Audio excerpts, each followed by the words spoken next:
You know, it's all for her brighter future. What did you do with my messages? Toss them.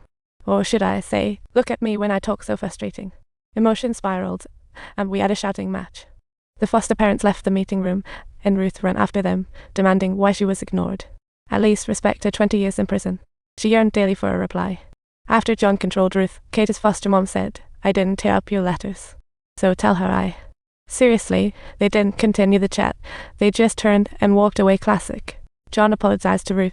She did her best as her sister May sifted through thousands of letters. Hiding in a gloomy basement, she was crying buckets.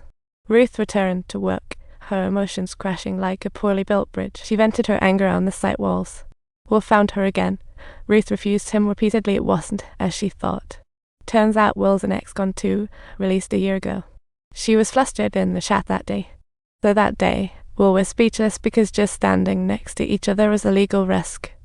She assured Ruth it wasn't her fault. Co-workers shared similar woes. Ruth walked on. Suddenly she received a call from Katie's sister, May. May read Ruth's letters, and Ruth wanted to meet her. Subtitles anywhere will do just fine. On the following day, right next to a park bench, the girl came across Katie's elder sister, who was enthusiastically assisting her in cutting gloves. She was like the ultimate big sister.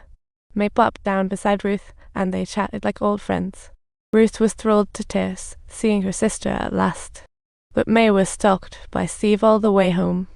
Steve rushed home, holding a crying child, and hurried to the bedroom for his wife. His world collapsed. He realized his wife had ditched him. Plot twist of the century. And it turned out to be his brother. Steve angrily walloped his brother and glanced at his once-beloved wife, feeling like a mixed bag of emotions. He stormed out, vowing to never return. His heart was void of love, utterly crushed by the betrayal of two important people. Steve opened a drawer, found his father's gun. Ruth was eager to see her sister, fearing messing up. She tried contacting John, but couldn't get through.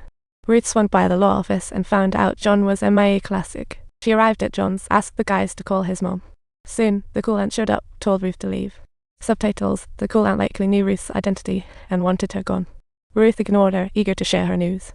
She rushed to question John with one burning inquiry. Can I visit my sister solo now, or do I need a lawyer sidekick? Overwhelmed with excitement, Ruth inadvertently revealed the truth. The cool aunt expressed utter disbelief, exclaiming, "Wait, really?" over the girlfriend situation, thanking her lucky stars. She was like, I am confused, then was thoroughly flabbergasted by John's reaction, and the cool aunt finally got that things weren't what they seemed. So here's the tea. 20 years ago, the bank was coming for their house. Drama alert. She had a gun, and Ruth told the sheriff if they came in, she'd pull the trigger, no questions asked. Katie was sprawled on the floor like she was playing a game, and Ruth dashed forward. The shooter was Katie, but Ruth never believed it, thinking it was her fault.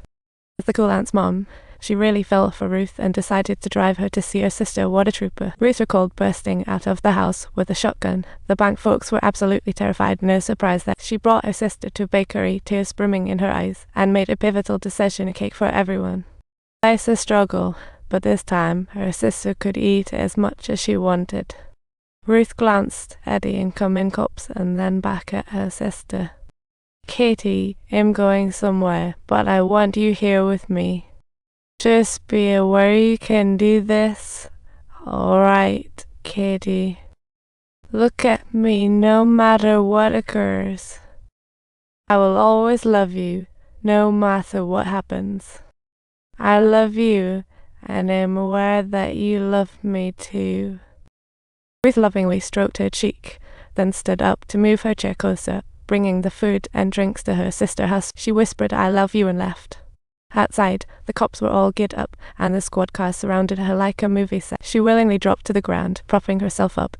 Coming back to reality, KD was up on stage ready to perform. Ruth was beside herself with excitement, finally about to see her sister. Then she got a call from Steve Oliver. She said she's pointing a gun at Katie, gave an address Ruth go alone or her head gets blown. He said no more trouble, but it was a construction site. Cool Aunt realized this was a kidnapping about Katie. Yikes. Ruth entered alone. Black Sister called the cops. Followed the map. Ruth found it. She pushed the door open to find Steve with a gun. Seeing May all tied up on the floor, Ruth raised her hands and walked. The tied up wasn't her sister, but Katie's May. Ruth tried to explain, but Steve stopped her. Steve wanted Ruth to watch as his beloved sister met her end like a twisted version of Feel the Pain, buddy. Suddenly, Ruth brought up Steve's father, and tears instantly welled up in Steve's eyes. It was a truly tear-jerking moment. Under Ruth's constant persuasion, he gave up shooting. His dad would have been a good sheriff.